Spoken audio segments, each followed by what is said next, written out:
De nos jours, c'est en entrant dans l'agence de tourisme que commence le voyage. Le voyage? Mais lequel? 1000 dépliants offrent leur séjour de rêve aux touristes en puissance. Il y a de quoi hésiter.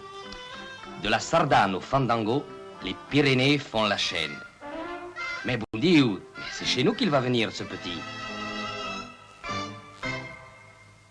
Sûr qu'il entend déjà la cobla catalane qui joue sur la place du village. Ne dis rien, petit. Écoute, la Sardane, c'est le cœur du pays catalan qui bat. Cette musique, c'est le reflet de notre pays. Et à l'entendre, on comprend que le pays catalan est choyé des dieux.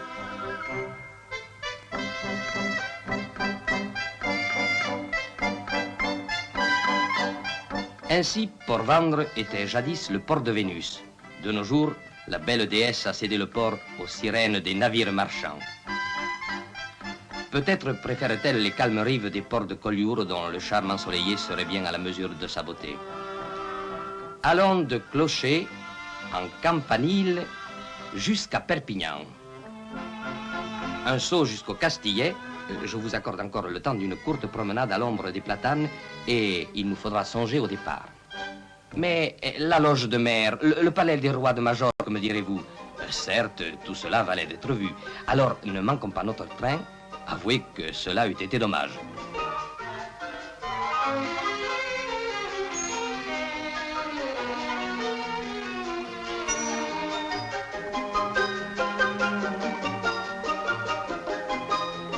Par ce viaduc où s'accroche hardiment le rail, nous accédons au pays de Conflans.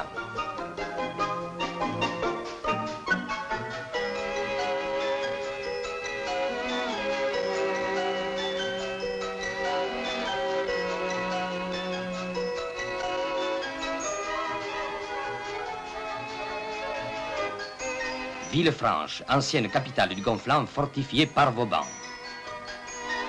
Remparts, échauguettes, créneaux, escaliers sont incrustés de marbre rose.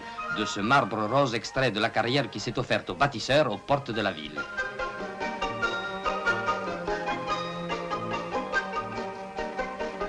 Oui, vous avez raison. Là-bas, c'est la vallée de Vernay-les-Bains, station thermale blottie au pied du Canigou.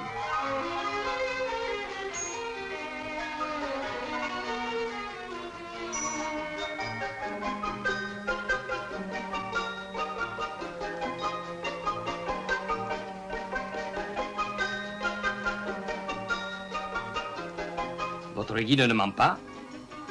Maintenant, en voiture pour le pays de Cerdagne.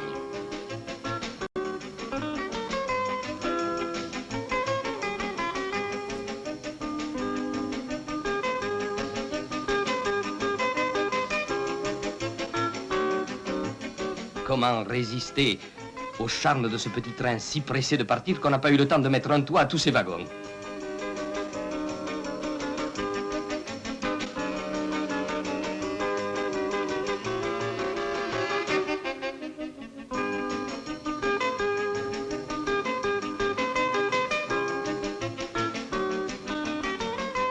Lorsqu'il franchit le viaduc séjourné, on ne sait plus lequel du train ou du viaduc pourrait se passer de l'autre. Puis, une partie de cache-tampon s'organise avec, pour partenaire, Sa Majesté la Montagne, qui sème à plaisir ravins et précipices sous notre chemin ferré. Minuscule et obstiné, il chemine au flanc des abrupts pour l'émerveillement inquiet de ses voyageurs.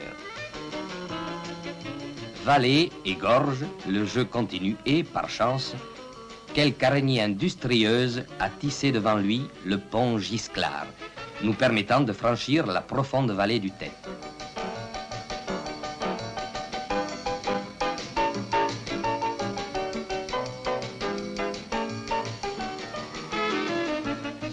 Et avec lui, nous atteignons Montlouis. Montlouis, place fortifiée par Vauban, station d'altitude, 1610 mètres, et de sport d'hiver, vous signale votre guide. Mais un autre guide vous expliquera que grâce à un ensoleillement exceptionnel, un laboratoire de l'énergie solaire a été installé.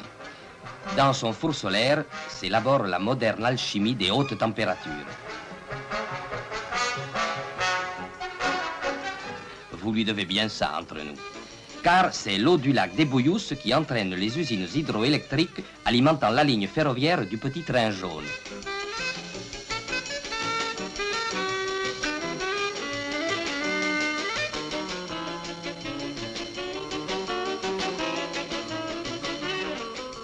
Font Romeu, fontaine du pèlerin.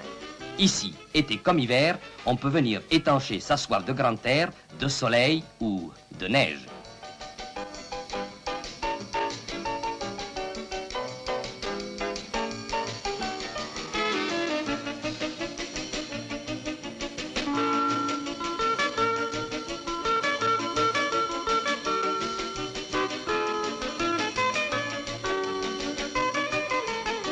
La tour de Carole, France ou Espagne? Presque l'une et l'autre, car la frontière chemine capricieusement au flanc de la montagne, et seul le pas agile des contrebandiers sait reconnaître la terre d'Espagne de la terre de France. Et ici encore, cruel dilemme, truite aux amandes pour le pêcheur heureux, amande pour le pêcheur aux truites malheureux.